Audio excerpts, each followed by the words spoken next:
Menurut saya itu Demokrat gak punya wibawa itu. Harusnya dia yang mengatur, lu gua susung calon presiden, wakilnya ini lah. 28% kita ini kekal, koalisi kita kokoh, ya kan? Calon presiden yang diusung oleh 3 partai ini Anies Baswedan. PhD, itu diingat tuh. Apakah mungkin satu partai mengusung sekaligus ya capres dan cawapres dalam satu koalisi?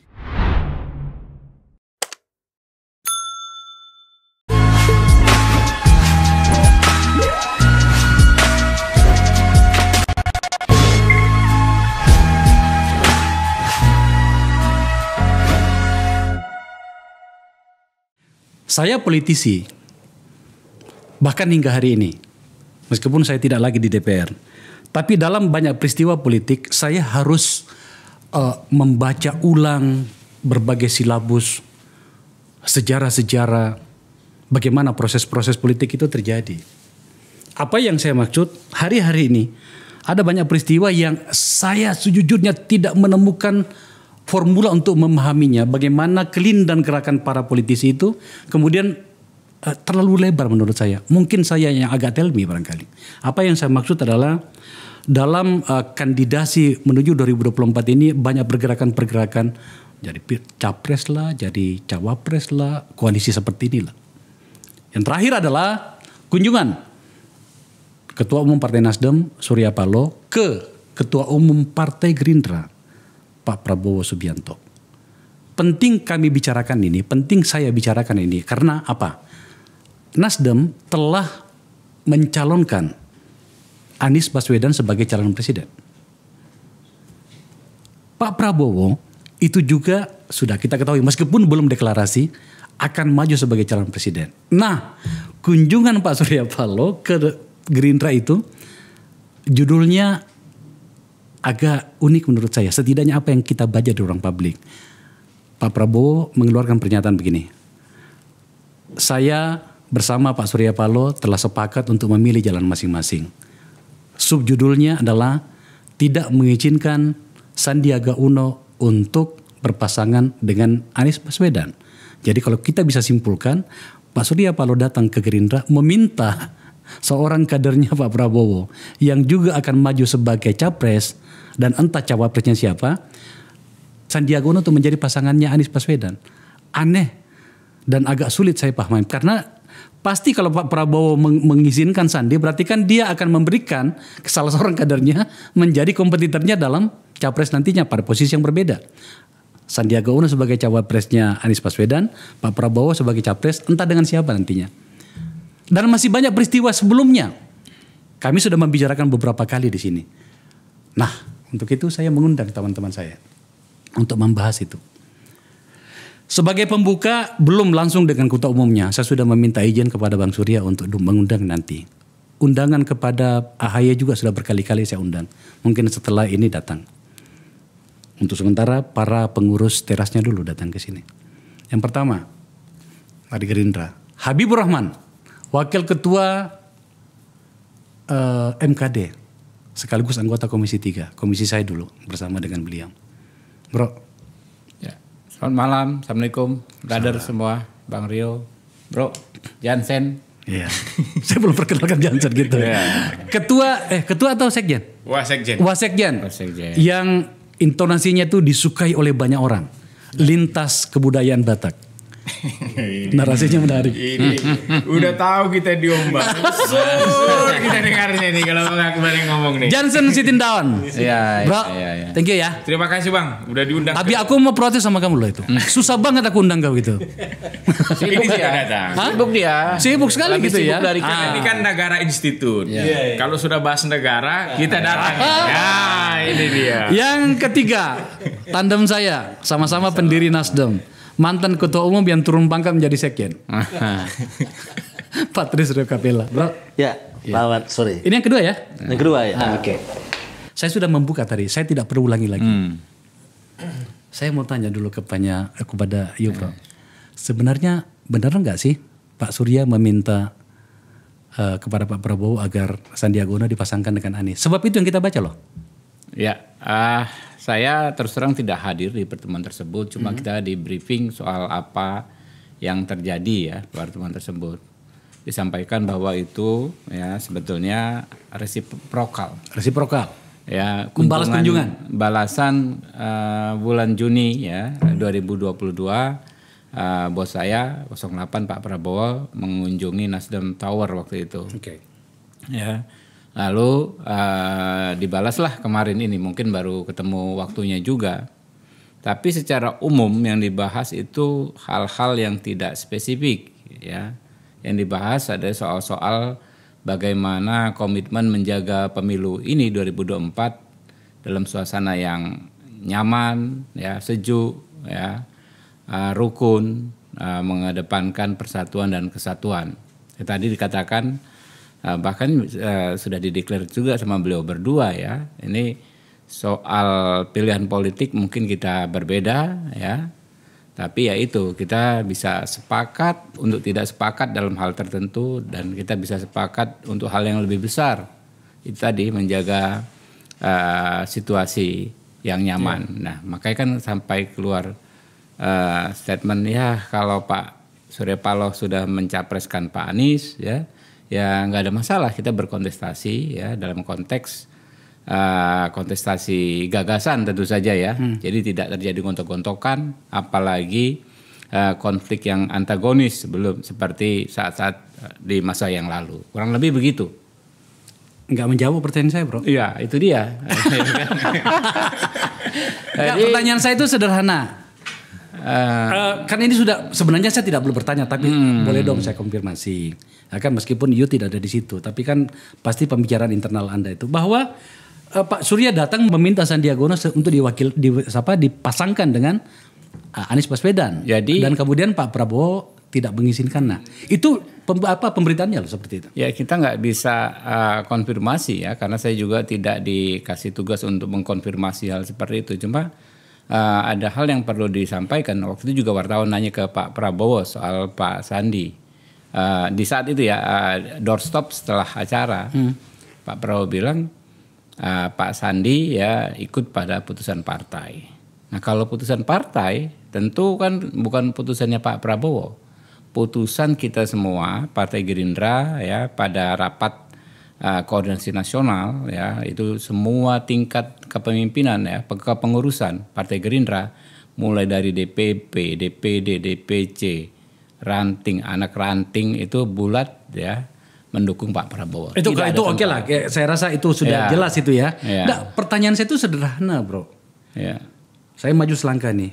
Tidakkah Anda merasa aneh dengan permintaan dari Pak Surya itu? Bagaimana kemudian Pak Prabowo juga akan jadi capresnya Anda, itu sudah dipastikan kan? Sudah jadi sikap Kongres kan gitu ya. Terus kemudian ada seorang dari pimpinan partai yang lain datang kepada Anda meminta salah seorang kader Anda. Di tempat ini saya sudah tanya Pak Sandi, mengatakan dia masih kader Gerindra, jadi terkonfirmasi. Meminta agar kemudian dipasangkan dengan Pak Anies. Dan kemudian Pak Prabowo bersikap.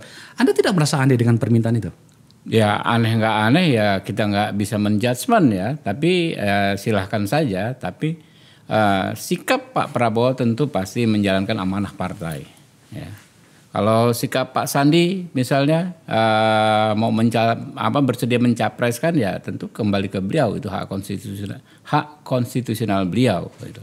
Jadi nggak ada hubungannya, nggak ada urusannya meminta izin ke kita, nggak ada, karena sikap Pak Prabowo itu udah pasti patuh pada keputusan partai. Oke. Tampaknya kita paham poinnya. Iya. Oke, ya. Sorry bro, ini baru awal bro. Waduh, akan lebih jauh lagi nantinya. Oke, saya ke Johnson. Koalisi kalian kan 3. Oke. Nasdem, Partai Abang, ya. PKS dan Demokrat. Demokrat gitu ya. Bahkan beberapa hari sebelum datang ke Pak Prabowo, Pak Surya datang ke tempatmu kan? Betul. Ke DPP Demokrat. Ada satu bahasanya Bang Surya yang aku suka. Dia menjawab wartawan. AHY lebih dari cukup untuk memenuhi syarat. Lebih dari pantas. Lebih dari pantas, oke. Untuk menjadi cawapres, oke. Tapi kok kemudian Pak Surya datang ke Gerindra meminta Anies. Meminta Sandiaga Uno. Anda nggak merasa aneh dengan itu? Kalau soal didekatin dikit bro, supaya masuk ke sana. Kalau soal Pak SP minta Bang Sandi jadi wapres Anies begitu ya. Malah saya baru dengar tuh. Ya itu makanya tadi penting sekali jawabannya Habib sebenarnya soal itu dia. Tapi bahkan ya jika pun misalnya itu benar terjadi, sekali lagi jika pun misalnya itu terjadi begitu, kebetulan kan kita ini nama koalisinya saja Koalisi Perubahan begitu. Dan keputusan kami di Rapimnas Partai Demokrat yang terakhir kemarin ya memang tegas ya, yang akan kita bawa menuju pemilu 2024 besok adalah soal perubahan. Jadi kalau dari sudut pandang Demokrat, kalau Bang Sandi ini kan dalam tanda kutip ya kan tokoh kolaborator kan, tokoh kolaborasi begitu kan, kita perubahan. Jadi bahkan jika pun nama Bang Sandi yang dibawa begitu, pasti Demokrat akan menolak begitu dia. Kaitannya dengan karena di mata kami Bang Sandi ini bukan dari bagian tokoh perubahan hari ini. Ya, itu yang kenapa sampai saya angkat ini, karena dari apa yang kita baca tadi, kita sudah bahas sebagian. Ini kan Anda sebagai anggota koalisi mencalonkan AHY sebagai capres. Mas Anies tampaknya tidak keberatan, setidaknya dari apa yang muncul di ruang publik. Pak Surya juga datang lebih dari pantas tadi, bahasanya gitu. Nah ini kok datang ke Gerindra minta Sandi. Yang kedua ya, kalau mau pakai saya kira kita masih ingat ya ketika di bulan Oktober yang lalu begitu, dan kemudian sering diulangi juga oleh teman-teman Nasdem begitu, bahwa soal calon wakil presiden itu kan diserahkan kepada Mas Anies begitu. Kalau itu postulatnya begitu kan menjadi aneh juga. Kalau kemudian kunjungan Pak SB kemarin ke rumahnya Pak Prabowo begitu, kemudian tiba-tiba beliau menawar Bang Sandi menjadi wakilnya Mas Anies begitu. Tapi kalau dari kami bahkan jika pun itu misalnya terjadi ya, betul memang ada gitu, Bang Sandi ini di mata kami dia bukan bagian dari tokoh perubahan begitu yang mungkin disandingkan dengan Anies begitu. Itu dia. Itu tambah lagi tuh Anda sendiri yang mengungkapkannya bahwa keputusannya diserahkan kepada Anies untuk memilih wakilnya. Persis. Lah ini kok Bang Surya datang ke Gerindra lagi-lagi muncul lagi poin itu kan. Makanya saya bertanya bro, beneran loh saya bertanya loh ini. Itu tuh makanya Bang. Kalau aku sih merasa ya, walaupun Habib tadi belum menjawab ya. Kalau aku sih merasa kejadian itu tidak ada. Itu kenyataannya ada ya? Menurut aku. Malahan aku memahami pertemuan kemarin tuh, saya katakan ini tadi rapat kami di Demokrat, bagus sekali tuh. Karena kan sudah ada kesepahaman begitu, kalau nanti Gerindra dan koalisinya begitu ya akan mengusung calon presiden sendiri, koalisi kita Perubahan mendukung calon presiden sendiri begitu. Tapi tokoh di antara dua koalisi ini saling bertemu, dan kalimat yang keluar, bahkan jika pun besok dukungan kita berbeda begitu, maka yang penting kita jaga adalah pemilu besok ini minimum harus lebih adem dari pemilu yang lalu. Itu penting. Jangan. Itu penting Bang. Kalau itu sudah nggak ada, tidak perlu kita perdebatkan. Masalahnya ini menyangkut soal substansi dari kunjungan itu. Tetapi itu Bang, penting sekali Bang. Oh penting, bertemu itu penting. Bukan karena aku ini Bang, ya Abang juga kan terlibat. Habib terlibat di pemilu yang lalu, kerasnya nggak tanggung. Iya. Perdebatan itu muka Boyolali versus politik genderuwo gini Bang. Itu. Iya, udah. Jadi Adinda, gini, pertemuan di Hambalang kemarin tuh ya bagus sekali. Kalau begini caranya, ya kalau ada nanti 3-4 kandidat begitu kan namanya multi partai. Harusnya kandidat juga multi dong begitu. Ini kan aneh kita ini. Itu sumbernya multi, outputnya tidak terlalu multi. Bisa juga nanti orang katakan di komen Akbar Faisalan sensor ini 2 itu juga multi katanya. Tidak. Harus lebih multi dari situ lah itu. Udah kalau itu clear. Tidak ada masalah gitu kan. Yang belum clear? Tetap aja lu enggak jawab pertanyaan. Oke, enggak apa-apa. Kita masih kalau soal pinangan itu dari kita bertiga di sini ya, triangle ini yang paling mengerti ya Habib. Ya. Ini kita baru sepertiga dari rumahnya, pembicaraan. Rio, tampaknya teman-teman kita ini memilih untuk sopan di tahap awal ini. Ya. Sekarang coba kita sedikit maju selangkah sedikit. Apa catatanmu? Ini bicara sopan apa enggak? Baik gini. Yang pertama start awalnya itu adalah soal AHY itu pantas untuk menjadi wapres Anies. Oke. Ketika menawar Sandi untuk menjadi wapres Anies, itu terbantahkan. Ada kesan bahwa Sandi lebih pantas daripada AHY untuk mendampingi Anies. Ini mohon maaf kepada AHY dan kawan-kawan. Mohon maaf, enggak apa-apa. Ini realitas kita. Supaya nggak tersinggung. Kalau memang pantas, lebih dari pantas, seharusnya tidak ada lagi nama Sandi. Satu. Yang kedua, ini keanehan-keanehan dalam proses Pilpres sekarang ini. Yang berikutnya bisa kita ambil kesimpulannya adalah bahwa Gerindra itu punya stok kader banyak untuk calon next leader, ya. Baik presiden maupun wakil presiden. Ya, wakil presiden. Dan kemudian dalam permainan presiden ini itu Sandi itu sesuatu yang sangat diperhitungkan. Pertama, kebesaran jiwa Sandi itu sama dengan Pak Prabowo. Bagaimana dia berproses untuk menjadi seorang gubernur, kemudian tiba-tiba dia dipaksa untuk menjadi wakil gubernur dan si Anies masuk. Dan bagi Sandi nggak ada masalah. Ya. Kemudian dia jadi wagub, ditarik menjadi calon wakil presiden. Dia tinggalkan kursi wakil gubernur yang hanya sekian bulan dijabat, kemudian jadi calon wakil presiden, dan kemudian saya nggak ngerti soal berapa jumlah, tapi lebih banyak Sandi mungkin mengeluarkan biaya lebih besar dari cawapres yang lain mungkin ya dalam proses yang kemarin. Itu pun Sandi ya biasa saja. Kemudian tidak dicalonkan jadi menteri, Sandi ya diam aja. Dan kemudian ada kecelakaan politik, kemudian masuklah Sandi menjadi menteri ya. Wisata. Nah, sekarang kemudian ditawar-tawar untuk menjadi cawapres yang lain. Kemudian Pak Prabowo ya kita baca tidak mengizinkan Sandi untuk menjadi cawapres dengan alasan nggak mungkin kadernya disuruh mencalon tempat lain untuk melawan Pak Prabowo. Dengan dia nantinya. Ya, itu satu hal yang menurut saya itu ilmu Abu Nawas yang nggak masuk akal saya itu. Ya. Nah kemudian artinya Sandi itu the next leader. Ya, dia patut diperhitungkan dengan dia diam-diam begini tapi diperhitungkan untuk ditarik-tarik. Oke. Kemudian berikutnya adalah bahwa di dalam koalisi perubahan itu belum selesai dengan persoalan Wapres. Kenapa belum selesai? Sekarang kita hitung nih. Si Sandi diajak ya, SP berkunjung ke Pak Prabowo, kemudian menawarkan Sandi. Ada persoalan di situ yang saya lihat.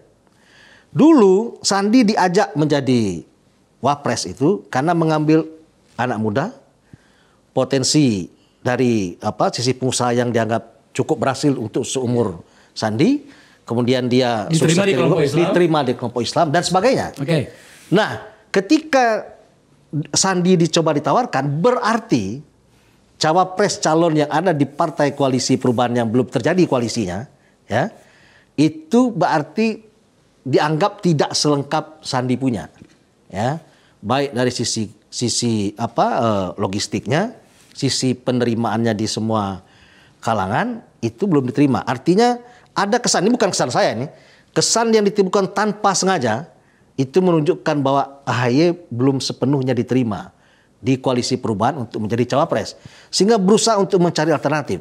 Ini kan kalau bahasa Padang ini selingkuh di tempat terang namanya. Sudah sepakat di sini berselingkuh di sini. Ya, menurut saya ini sebuah keanehan-keanehan yang di dalam proses presidennya sekarang. Walaupun dulu juga ada keanehan. Bagaimana keberanian Prabowo untuk mengajak Sandi yang sama-sama dari partainya, ketua umum dan wakil ketua umum, menjadi pasangan capres dan cawapres. Itu menurut saya sebuah keberanian politik, dan diuji. Sebenarnya harusnya seperti itu. Harusnya seperti itu gitu. Nah, oleh karena itu keanehan-keanehannya sekarang itu kalau misalnya saya menjadi Pak Prabowo, itu saya mungkin marah. Ini maksudnya apa ini? Marahnya kepada siapa? Marah kepada yang ngusung mencoba menarik Sandi keluar masuk ke kandang lawan, ke kandang koalisi perubahan. Siapa? Maksudnya siapa? Perlu kita sampaikan. Sampaikan. Ya. Saya pikir harusnya marah kepada Pak Surya dong. Ya. Ini apa-apa nih ngajak orang saya untuk mencalon melawan saya. Tapi kebesaran jiwa Pak Prabowo ya dia terima. Menghormati Anies, tapi yang ini jangan dong lu ganggu. Ya menurut saya itu. Bang, pertanyaan pentingnya itu memang ada itu tawaran dari Pak SB ke kepada Pak Prabowo. Loh, sudah ada deklarasi Itu berita dia. kok. Jadi Ditampilkan ya. ini beritanya dulu. ya. Dibantah oleh Ini dulu yang penting. Dan kita nggak Masa nggak bisa pertemuan mengkonfirmasi. antara tokoh dua yang besar begitu ya, jadi urusan remeh-temeh begitu sih, ya kan? Yang dalam hal apa? Yang kita baca itu adalah pernyataan Pak Prabowo. Iya, Tidak makanya mengizinkan gini bro. Sandi. Ah, Nah, itu. seorang tokoh bernama Pak Prabowo didatengin. Ketua partai didatangi sedang bersiap untuk kontestasi sebagai calon presiden. Didatangi pula oleh seorang tokoh. Memang kita tidak mendengarkan apa hasil pembicaraan mereka di sana, tapi jumpa persnya dan itu termuat di pemberitaan di mana-mana mengatakan Pak Prabowo menolak dan tidak mengizinkan Kalau itu aku yakin gini Sandi ya, menjadi capres yang dimintakan oleh Pak Begini, Surya. karena kita kan sama-sama tahu konferensi pers lah dua tokoh. Itu sama seperti kemarin Pak SP dengan Mas AHY. Ratusan wartawan di depan. Pasca mereka berdua bicara, ya kalau kejadian di Hambalang, ya. Pasca Pak Prabowo dengan Pak SP bicara, ya tentu kan apakah ada pertanyaan dari wartawan kan begitu itu. Mungkin pertanyaan dari wartawan itu, Pak, bagaimana itu loh? Apa sikap Papa? Apa sikap Gerindra?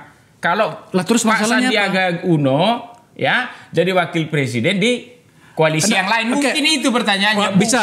Saya sedang mencoba untuk mengikuti logikamu. Pak SP, Johnson. bukan Pak SP datang ke sana. Nawar Sandi menurut aku ya, Iya, yang saya boleh baca, lah. Itu.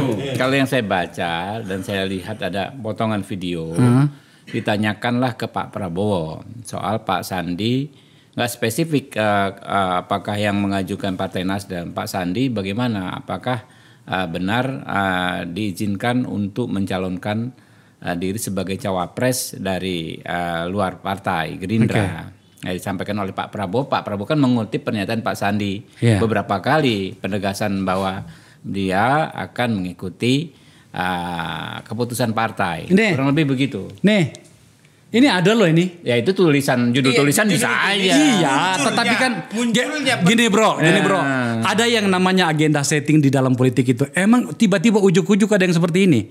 Ya, Sayangnya memang harusnya ada pernyataan dari Pak Surya ya. Iya. Tetapi ini realitasnya, ada pemberitaan di media yang capable bernama Tempo gitu ya. Ya siapa saja bisa menulis. Kalaupun misalnya gini.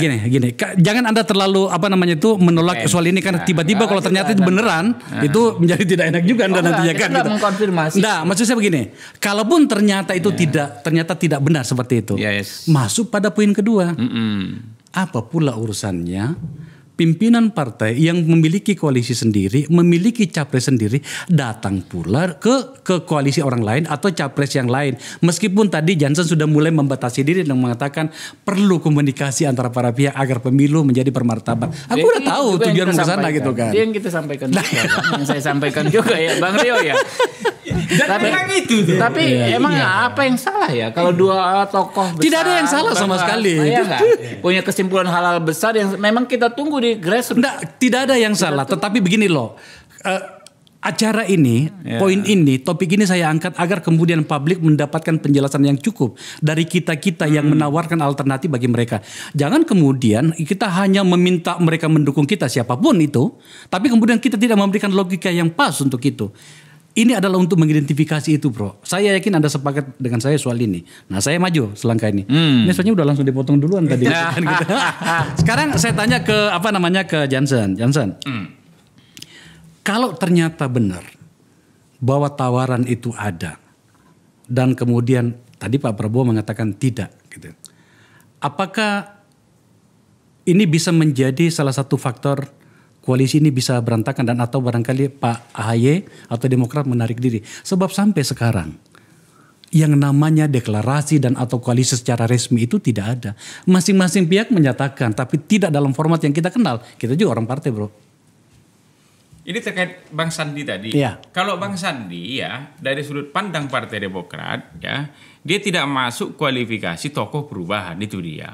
Jadi saya ini kebetulan selain Wasekjen Bang Akbar juga kan hakim Mahkamah Partai. Jadi tentu ya sebagai hakim Mahkamah Partai, pegangan seluruh kader itu ya, kalau dia nggak berpegang gitu malah kita hukum begitu. Ya keputusan-keputusan produk-produk partai, peraturan organisasi dan lain-lain begitu, selain anggaran dasar yang paling atas. Jadi keputusan Rapimnas kami kemarin, ya itu spesifik itu, ini belum dicabut. Itu. Bahwa AHY calon presiden. Kita tidak mengusung nama, tetapi mengusung soal tema. Itu dia ya, perubahan itu. Itu makanya, kalau Bang Akbar katakan Bang Sandi, dari sudut pandang Partai Demokrat, dia bukan bagian dari tokoh yang masuk dalam klaster perubahan begitu. Dia kolaborator, dia itu kolaborasi kan, dia kan kolaborasi kan begitu. Jadi itu yang pertama. Yang kedua, kalau Bang Akbar katakan apa namanya, kalau tadi ngikuti Bang Rio katakan koalisinya aja belum jadi katanya. Jadi kalau ini penting saya luruskan ini, karena penonton Akbar Faisalan Sensor ini jutaan nih, ini bahaya nih. Karena begini, ada puluhan juta di luar sana begitu ya, yang dalam tanda kutip begitu ya, apa namanya itu, bagian dari apa kelompok masyarakat yang ingin perubahan ya, itu menanti-nantikan koalisi kami ini. Jadi pernyataan Bang Rio tadi bahaya itu loh, bisa 1-2 orang saja kemudian yang sebelumnya sudah yakin ya bersama koalisi ini jadi lari begitu. Jadi kalau bicara tahapan begitu ya, koalisi kami ini step by step progresnya ini terus maju. Oktober Nasdem deklarasikan Anies. Kemudian disambut di Januari itu Demokrat ikut, kemudian disambut lagi PKS ikut. Kan begitu dia. 20%-nya sebagai syarat yang diamanatkan konstitusi ya sudah kami dapatkan. Kemudian naiklah kita milih calon presidennya, kan gitu dia. Oke. Ya. Kemudian kita sekarang juga sudah menandatangani ya piagam koalisi perubahan. Jadi kalau ada soal portofolio, ada soal pemenangan, ada soal pasangan, terakhir pendaftaran ya, kita sudah di 2 tahap awal ini. Tentu kalau dikatakan koalisi kalian ini lebih maju dari koalisi yang lain begitu, embrio koalisi yang lain, 3 embrio koalisi yang lain, saya harus katakan kami lebih maju. Itu 20%-nya sudah himpun, 28% bahkan calon presidennya sudah ada. Untuk wakil presidennya, karena kami ini kan tidak hanya sekedar ingin berlayar, kami ingin menang ini. Itu makanya kemarin Demokrat mengatakan melalui ketua Bapilu kami, pendekatan kita untuk milih wapres ini jangan kampungan, karena politik ini sudah bisa didekati dengan ilmu. Itu jadi mari nanti kita cari kandidat ya yang memang paling punya peluang kalau dipasangkan dengan Anies untuk kita menang. Itu. Namanya wapres begitu ya. Ya kalau dilihat pemilu yang lalu begitu. Pemilu di zaman Pak Jokowi, di zaman Pak Jokowi periode kedua, Pak Maruf Amin itu punya peran penting tuh wapres tuh hari-hari ini. Itu. Oke. Jadi kalau sampai di situ Abang katakan apa koalisi ini apa namanya itu belum jadi kata Bang Rio tadi, itu saya luruskan untuk teman-teman seluruh ya rakyat Indonesia di luar sana yang menonton Akbar Faisalan Sensor begitu, tetap tenang. 28% kita ini kekal, koalisi kita kokoh. Ya kan, calon presiden yang diusung oleh 3 partai ini Anies Baswedan, PhD, itu diingat tuh. Ini dia Indonesia sekarang. Gini, saya biarkan Johnson bicara. Setidaknya mengobati kerinduan saya setelah berkali-kali saya undang. Oke. Tapi sebenarnya yang dia jelaskan itu ya biasalah politisi. Saya ikuti logikanya Johnson. Iya. Kalau yang kau katakan tadi yang terakhir itu, siapa yang paling kuat? Berarti Anda bersedia kalau ternyata Anies, kita tinggalkan Sandi nih, ya ke yang lain nih. Ternyata Anies tidak memilih AHY sebagai cawapres. Kata kuncinya kita ingin menang. 3 kali YLC survei, ya wakil presiden Anies tertinggi itu namanya Agus Harimurti Yudhoyono. Iya, itu paham dia. saya. Tapi pertanyaan saya adalah di seluruh lembaga survei mengatakan wakil presiden ya yang elektabilitasnya paling tinggi itu adalah Agus Harimurti Yudhoyono. Kita ini ingin menang. Paham. Ingin menang. Saya tanya, ini kan soal apa namanya itu, kita mencoba untuk menggunakan kalkulator politik nih, ya kan? Ini ada kalkulator gini. Seandainya ternyata ada situasi yang berkembang, kalian bertiga koalisi ini akhirnya memutuskan tidak memilih AHY sebagai cawapres. Ada peluang Anda menerima? Dua partai. 2 partai. Ada peluang risiko itu Anda terima? Ya pertama saya ingin mengatakan buatlah namanya si B. Si B itu bisa buat menang apa tidak? Iya. Karena kita ini ingin menang. Artinya Itu. kesimpulannya adalah tidak harus AHY ya. Yang kedua, si B itu pilihannya Anies apa tidak? Ya. Kan itu hukumnya. Tidak, ini saya bicara tentang Anies. Itu makanya hukumnya dua, bisa buat menang apa tidak. Yang kedua itu pilihan Anies apa tidak. Karena Anies sudah nyampaikan ada 5 tuh variabel. Oke. Calon wakil presiden ingin dia pilih, punya chemistry lah, bisa kerjasama lah. Ya karena Tapi begini, lihat, karena begini ya. Anies dengan AHY kemarin nonton Gini, Dewa tuh. Johnson, bro. Mungkin politisi. Gua beritahu deh ya. Saya dapat informasi juga nih. Iya. Ini saya bisa agak berdebat banyak soal ini. Yakin saya sebagai manusia politik sudah dengarkan. Sebenarnya Nasdem itu menyiapkan Hovifah Indar Parawansa untuk berdampingan dengan Anies. Anda mau jawab apa? PKS itu siapkan Ahmad Heriawan, semua sedang menyiapkan. Lah iya makanya. Itu makanya rumusnya tuh 2, bisa buat menang apa tidak. Oke. Ini bukan sekedar mendamping-dampingkan orang, mengawin-ngawinkan orang. Itu makanya sering kami katakan kekuatan koalisi perubahan ini, kekuatan kami itu soal waktu. Oke. Nah, kalau koalisi yang lain mungkin begitu, ingin di detik-detik akhir memutuskan. Kalau kami sadar betul, ya. Namanya kita koalisi perubahan, 2 partainya ini di luar kekuasaan. Ya dalam tanda kutip begitu, modal kami ini kan sedikit lebih lebih sedikit daripada yang dalam kekuasaan begitu. Kami ini butuh segera memutuskan ini agar bisa dibawa muter. Ya. Oke. Saya ambil alih dong ini. Saya tinggalkan Habib dulu karena tampaknya mereka dalam posisi yang sangat nyaman. Kadernya banyak, siap untuk jadi capres dan cawapres gitu kan. Pokoknya apa itu bola di tangan mereka. Tergantung mereka mau dibawa kemana. Jadi kita biarkan dulu Habib tenang-tenang dulu. Gue ke lu dulu. Ini Johnson ini bikin banyak catatan ini. Yang mana yang harus kita baca dan yang mana yang tidak. Satu poin yang menurut saya ya. Dari dulu memang saya tebak itu kekuatan yang harus diperhitungkan itu ketika Anies bergabung dengan AHY. Pada waktu itu AHY belum jadi apa-apa. Saya pernah ngobrol sama Jan Farid, boleh tanya. Di tahun 2019 itu. Siapa the next leader? Saya bilang 2 itu. Ya. Tapi kan belum ada kejadian-kejadian masih belum muncul. 2019? 19. Saya udah tebak itu. Nah, ini kemudian Anda politisi atau pengamat ya? Nah, waktu itu politisi, ya kan? Nah, saya ditanya, ada Bang Surya juga. Nah, kemudian di soal Johnson, tadi kesimpulan yang bisa kita ambil adalah bahwa tidak ada lagi tawar-menawar di Demokrat. Harus AHY. Harus AHY. Pertama, keputusan Rakernas ya, memutuskan calon presiden atau wakil presiden AHY. Perubahan. Kita tidak nyebut nama. Waktu itu sebut nama calon presiden itu adalah AHY. Enggak, bukan. Kan aku hadir. Itu makanya dalam banyak kesempatan aku katakan, apakah Demokrat akan mendukung Anies? Aku katakan ini secara tegas Bukan, di sini. soal AHY. Tunggu dulu. Apakah Demokrat akan mendukung Anies? Ya, aku katakan secara tegas di sini dan sering juga sudah aku sampaikan. Kalau selama Mas Anies ya masih mengusung soal perubahan, kami akan dukung dia. Karena itu keputusan Rapimnas. Oke. Itu. Dan itu belum dikoreksi. Oke lah. Itu atas dasar itulah maka ya semua pertanyaan abang ya harus saya sandingkan dengan soal perubahan-perubahan tadi. Gak ada masalah soal itu. Sekarang persoalannya, ketika misalnya anggapan Demokrat bahwa AHY lah tokoh perubahan, ya Sandi atau BCD-nya itu bukan tokoh perubahan. Nah, artikel tidak ada tawaran, ini harga mati nih AHY ini. Karena AHY meskipun tadi dibungkus bahwa bisa menang nggak? Tapi sebenarnya kalau itu harus begini bang. Ketimbang aku ini jadi dihukum partai nanti ya. Ini penting. Ini penting. Ya, saya harus katakan ya. Ketua Umum kami sudah mengatakan wakil presiden itu diserahkan kepada Mas Anies, kan begitu. Tapi tadi kan Pak Kabar bertanya ke aku.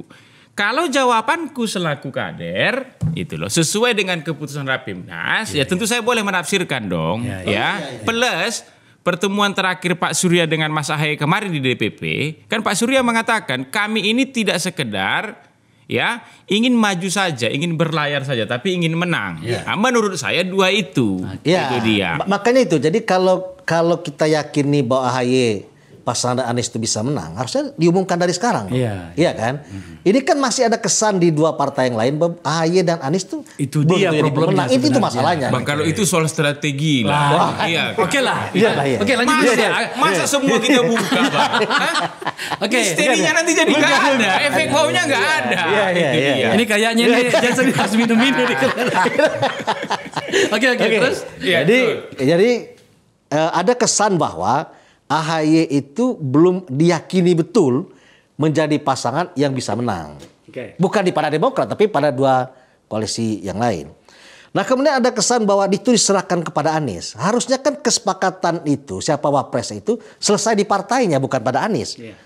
Masa Anies yang belum calon itu memilih calon presiden, Demokrat sama PKS ngikut aja. Saya pikir di mana wibawa partainya? Ini partai nggak punya dignity nih. Harusnya you calon, udah bersyukur lu jadi calon presiden. Wakil lu memutusin sendiri. Nah terus Demokrat sama PKS dia nggak apa-apa ini. Dianggap nyokong-nyokong aja, dikasih 2-3 menteri gitu. Menurut saya itu Demokrat nggak punya wibawa itu. Harusnya dia mengatur, lu gua susung calon presiden, wakilnya ini loh. Itu punya dignity Pak. Kalau ini nggak ada, dia nggak remeh aja, bukannya lu dukung, gua nentuin, ikut aja. Saya nggak yakin bahwa Demokrat itu yang dibikin oleh Pak SBY itu menjadi partai pembebek. Saya kira cilaka betul saya kalau ada partai di Indonesia namanya ini Demokrat pernyataan itu pembebek. Memang agak tipis dengan ngompor-ngompor gitu ya. Oke. saya politisi kawakan itu ya kan. Nah, teman-teman ini menarik. Kita masih punya waktu. Saya mau kembali ke substansi pembicaraan kita. Oke, tentang kunjungan itu. Oke. Masih berkaitan sih sebenarnya. Nah, sekarang pertanyaannya begini Rio. Nanti aku minta Habib yang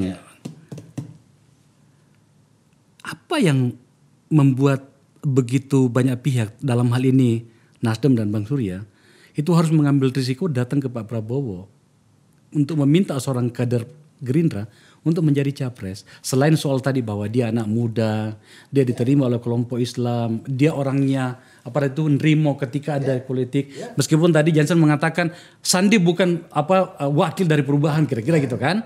Itu kita bisa paham lah. Kira-kira apa faktor yang lain? Gini, coba kita amati ya dari 9 ketua umum partai yang lolos parliamentary threshold. Yang paling sibuk itu Nasdem. Yang lain santai aja itu. Yang paling sibuk berkeliling-keliling itu ya Nasdem, ada apa? Itu pertanyaannya juga apa masalahnya kalau gitu? Ya, gini, orang itu kalau sering keluar rumah pergi ke sana pergi sini itu pasti pusing, Pak. Itu kalau dia nyaman dia santai aja nunggu orang. Kalau orang sibuk pergi ke sini ya berarti ada masalah gitu. Pasti kepalanya lagi pening. Coba kalau misalnya Pak Prabowo nyaman dia santai aja. Ya orang mau datang dia terima, nggak sibuk-sibuk kemana-mana gitu. Kita lihat misalnya PDI Perjuangan nyantai juga. Santai juga. Mas AHY juga masih sikap santai aja. Ya meskipun agak pusing juga. Oh ya, tapi kan dia nggak berkeliling pergi ke rumah orang gitu. Ini yang paling sibuk pergi ke sana pergi kiri. Ini ada apa? Itu big question loh. Satu-satunya partai paling sibuk.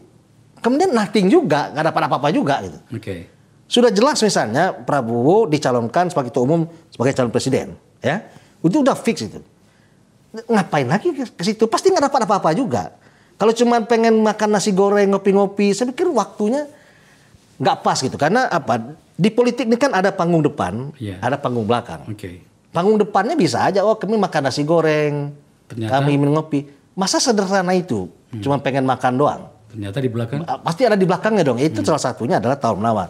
Kalau soal buat pemilu ini mesti smooth, mesti ini, saya pikir semua pasti akan punya perasaan yang sama. Sebelum saya ke Habib, ada beberapa analisis dan tampaknya saya harus memperhatikan analisis itu. Entah siapa. Bahwa Sandi menjadi daya tarik selain tadi apa yang sudah kita bicarakan. Bahwa salah seorang yang paling liquid secara finansial di Republik ini adalah Sandi. Apa kaitannya kira-kira menurutmu? Ya tadi awal saya singgung sedikit ya, karena saya berusaha sikap sopan betul. Saya nggak. Tapi kalau kita lihat ya, kenapa nekat mengajak Sandi ini kalau terjadi? Bisa saja tidak. Nekat mengajak Sandi masuk dalam koalisi perubahan. Ada persoalan logistik yang belum selesai di situ. Ya, karena waktu majunya Pak Prabowo dengan Sandi itu yang mengurusi soal logistik kepada partai-partai yang lain segala macam untuk pemenangan, ya itu adalah Sandi. Dari rekam jejak itu diharapkan Sandi juga menyelesaikan Demokrat dan PKS lah kira-kira untuk bagaimana cara memenangkan itu analisa. Ini kan nggak sopan nih, tapi kan harus kita sampaikan, Pak. Ya, kalau misalnya hari ini Sandi nggak liquid, gue rasa nggak ada yang datang ngajak Sandi. Apalagi itu adalah dia berada di rumah orang lain. Ini dianggap bahwa Sandi lah akan menjadi solusi dari persoalan pelik yang belum selesai ini. Ya. Sampai di situ. Ya. Saya belum ke Jansen karena Jansen pasti akan meminta waktu banyak soal ini. Beb, setelah kunjungan kemarin sampai hari ini, detik kita mengambil gambar ini, tidak ada kesepakatan baru di internal menyangkut dengan Sandi. Sandi tetap di Gerindra dan tetap sebagai kader, tidak untuk pergerakan apa-apa. Misalnya ada nggak pikiran, sudahlah kita kembali pada 2019, pasangkan kembali. Sebuah keberanian yang menurut saya sebenarnya partai politik itu harus seperti itu. Mencalonkan kader sendiri. Pada poin itu saya memberikan apresiasi bagi Anda loh. Nah, kembali pada pertanyaannya. Enggak ada pilihan, tidak ada pikiran untuk mengembalikan pilihan itu. Kembali Prabowo Sandi. Ya, sampai saat ini tentu nggak ada perubahan ya. Oke. Dan kita nggak bicara soal sosok Sandi secara spesifik. Namanya partai itu kan kita keputusan yang umum ya.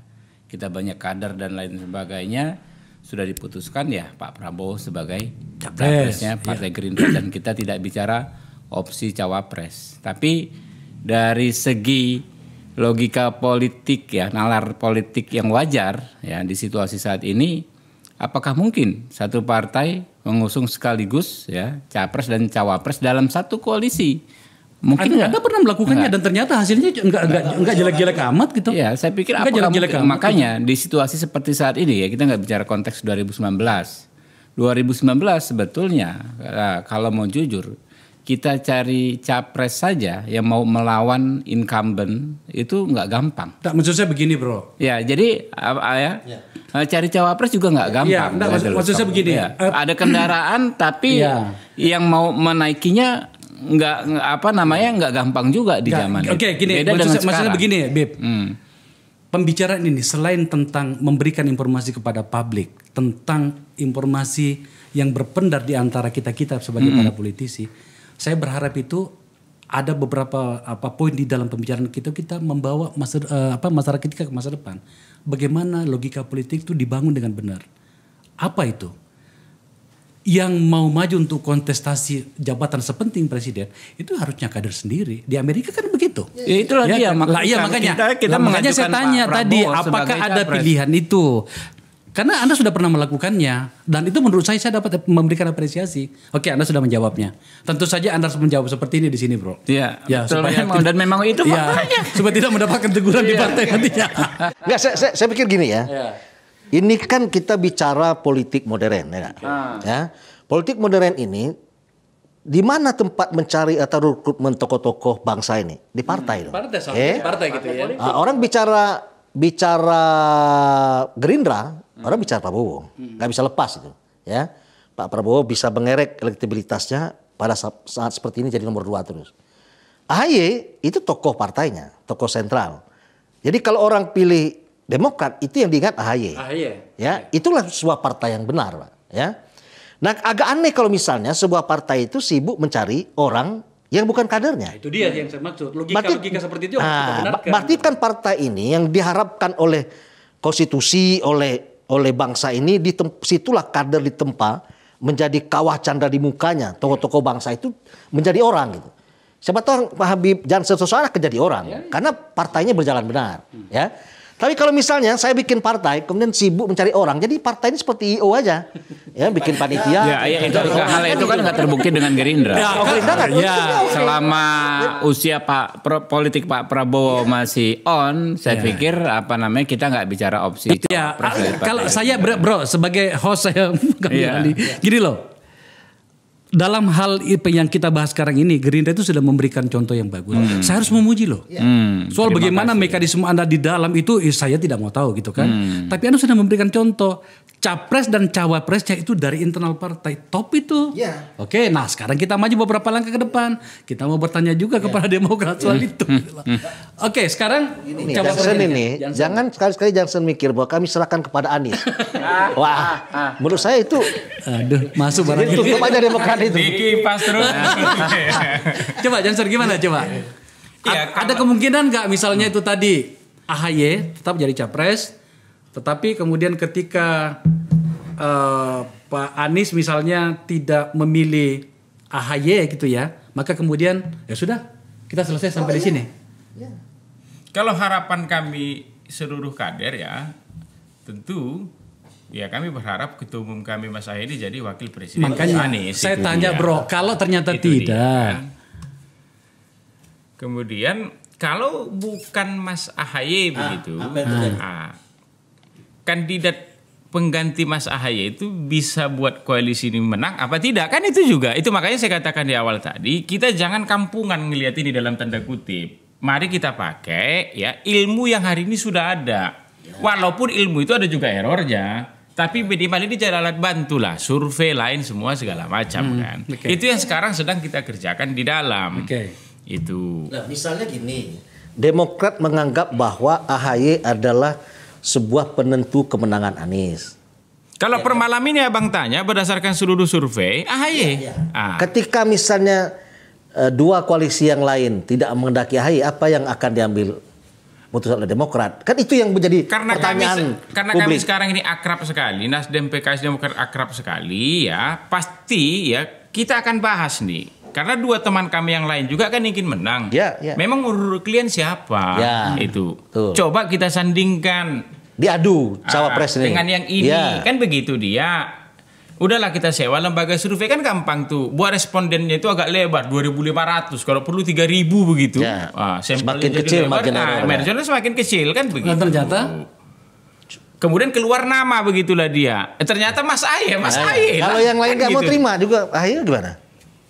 Kalau berdasarkan keyakinan kami itu bisa buat menang, ya, dan Mas Aniesnya cocok, sekali lagi ya, kami tidak akan menarik ungkapan wakil presiden itu kita serahkan kepada Mas Anies, kan gitu dia. Johnson, sorry saya potong. Kalau itu buat menang ya udah bang. Iya, ini kalau itu sih kita nggak bantah itu. Ya, berarti Pertanyaan kita ini adalah kalau ternyata dua partai teman koalisi Anda itu mengatakan dan atau memutuskan tidak memilih AHY karena berbagai pertimbangan yang ternyata tidak sejalan dengan pertimbangan kalian soal survei segala macam, apa pula nasibnya koalisi itu? Saya kira tidak, karena dua yang lain itu juga kan kita sudah saya katakan tadi kita sudah punya piagam kerjasama koalisi ini kan. Iya ini sudah ada. Sekali lagi gini bang. Begini, aku sering ditanya orang, bisa bubar nggak koalisi kalian ini? Ya, yang dipersatukan Tuhan aja bisa bubar, aku bilang. Apalagi yang tidak dipersatukan Tuhan. Tetapi ya, 3 ketua umum ini sudah di ruang publik ini. Itu nggak mungkin kemudian Pak Surya Paloh, ya, kemudian Mas Ahaye, Pak Saiku begitu, atau Pak Salim Segaf Al Jufri begitu, main-main di ruang publik begitu. Jadi seperti ini. Sampai sekarang, itu makanya saya katakan. No. Sampai sekarang koalisi kami ini kokoh. Tidak ada retaknya sedikit pun. Kenyataannya ada partai yang bermain-main yang kita sedang bicarakan ini. Oh bukan. Nasdem Pak Surya datang ke Gerindra untuk itu. Kami menganggap itu bukan main-main. Oke. Sama sekali tidak. Kami tidak punya sedikit pun kecurigaan terhadap Pak Surya Paloh datang ke Gerindra, kemarin ke Golkar, dan lain-lain itu. Karena semua itu dikomunikasikan di internal. Jadi kalau besok Mas Ahaye misalnya, atau Pak Saiku misalnya, ketemu dengan partai yang lain, itu dikomunikasikan di internal. Dan ini jadi termasuk akrab sekali 3 partai ini. Termasuk kunjungan ini dikomunikasikan? Iya dong. Oh, oke. Dikomunikasikan. Jadi sama sekali tidak ada kecurigaan soal itu. Itu makanya tadi aku katakan, kalau kemudian Pak Surya Paloh datang ke sana begitu ya, keluarlah tadi ungkapan, ingin apa tadi, menawar sandi lain segala macam. Menurut aku kejauhan. Itu murni pertanyaan wartawan dari bawah saja yang kemudian direspon Pak Prabowo begitu. Nah, karena ada anggapan begini, kalau misalnya AHY dicalonkan jadi wapresnya Anies dan diterima, itu akan menguntungkan Demokrat dalam elektabilitas 2024 ini. PKS akan ketinggalan, Nasdem juga ketinggalan. Ya untung adalah Demokrat. Makanya ada kesan bahwa cawapres itu harus dari non partai yang sama dengan Anies, yang gak ada kaitannya sama 3 partai koalisi ini. Jadi fair gitu. Kalau aku bang kebetulan agak sedikit semi kurang sepakat soal koktel efek itu. Itu dia. Kalau aku begitu. Jadi tiap partai itu punya cara kerjanya sendiri begitu untuk mendulang suara. Apalagi 3 partai kami ini kan partai yang sudah berkali-kali ikut election, punya juga incumbent lain semua segala macam begitu. Termasuk basisnya juga kan sudah ada nih itu. Bahkan jika pun ada efek koktel itu tadi ya ujung ekor jasnya itu sedikit sekali lah itu. Oke. Tapi di atas segalanya koalisi kami ini ingin berlayar dan ingin menang. Itu dia. Untuk menang itu mungkin pendekatannya ini bukan seperti kemarin perdebatan di luar. Wakilnya Mas Anies ini dari internal atau dari eksternal. Tidak soal itu. penting dia semangatnya perubahan. Yang kedua, dia bisa buat menang. Kalau dia ada di internal bagus. Jika pun tidak ada dari eksternal juga tidak ada masalah. Berarti siap kalau AHY tidak jadi wapres. Makanya saya ingin menutup diskusi ini dengan mengatakan begini. Pemirsa, seperti inilah yang ada di ruang publik hari ini. Anda tidak perlu menyimpulkannya sebab tampaknya beberapa di antara kami, setidaknya Johnson tadi tidak ingin disimpulkan sebenarnya. Johnson berusaha mengelak pertanyaan. Ya, sebuah gerakan ginkang yang bagus lah menurut saya. Ya kadang-kadang kita membutuhkan seperti ini juga. Intinya adalah inilah ruang politik kita hari ini. Ada banyak yang harus kita bicarakan, ada banyak yang harus kita sepakati meskipun itu masih jauh. Tapi mungkin dengan berdiskusi seperti ini yang kemudian di tempat saya ini disebut sebagai percakapan antar anak. 1 menit aku boleh tambah, Bang. Sedikit aja 1 menit. Okay. Ini untuk KPU begitu. Jadi begini, media masyarakat mendorong kepada kami partai-partai atau embrio koalisi ini untuk segera mendeklarasikan calon presiden, calon wakil presidennya kan begitu. Kalau kita deklarasikan tiba-tiba datang KPU, datang Bawaslu, itu belum calon presiden, jangan dibawa mutar-mutar, jangan, ini kan jadi nggak ada gunanya.